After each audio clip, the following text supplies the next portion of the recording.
22 বছরের দীর্ঘ অপেক্ষার অবসান ঘটিয়ে ভারতকে 1-0 গোলে হারিয়ে আবারও নতুন অধ্যায় লিখেছে বাংলাদেশ জাতীয় ফুটবল দল।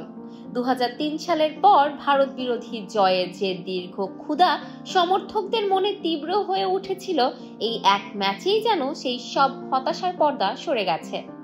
ফলে স্বাভাবিকভাবেই ম্যাচ সেরা পারফরমেন্স দেওয়া হামজা চৌধুরীর মুখেও ছিল অপার তৃপ্তি। তার ভাষায় 18 কোটি মানুষের মুখে হাসি ফোটাতে পারা তার ফুটবল জীবনের অন্যতম সেরা অর্জন। ম্যাচের পর কোচ হাভিয়ের কাবরেরার সঙ্গে সংবাদ সম্মেলনে উপস্থিত হয়ে হামজা বলেন, ক্যাম্পে দেরিতে যোগ দিলেও তার মূল লক্ষ্য ছিল দলের মানসিক শক্তি ও আত্মবিশ্বাস আরও দৃঢ় করা।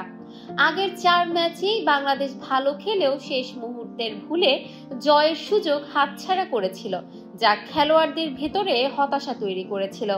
কিন্তু এবার দল দেখিয়েছে তাদের প্রকৃত মানসিকতা, দৃঢ়তা, শৃঙ্খলা এবং সংগ্রামী মনোভাব। বল দখলে এগিয়ে না থাকলেও জয়ের প্রতি অদম্য বিশ্বাস ও লড়াইয়ের স্পিরিটই এনে দিয়েছে এই ঐতিহাসিক সাফল্য।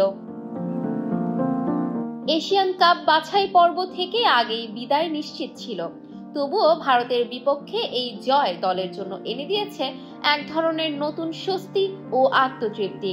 সমর্থকদের 2 দশকের অপেক্ষার অবসান ঘটিয়েছে একমাত্র গোলটি। হামজার মতে এই জয় আসলে শুধু মাঠের ফল নয়, এটি দেশের ফুটবল প্রেমীদের আত্মবিশ্বাস, আবেগ আর দীর্ঘদিনের আশা আবারও জাগিয়ে তোলার প্রতীক। তিনি আরও জানান, ভারতের বিপক্ষে জয় দলের আত্মবিশ্বাসকে বহুগুণ বাড়িয়ে দিয়েছে। এখন তাদের পূর্ণ মনোযোগ সিঙ্গাপুরের বিপক্ষে শেষ ম্যাচটিতে।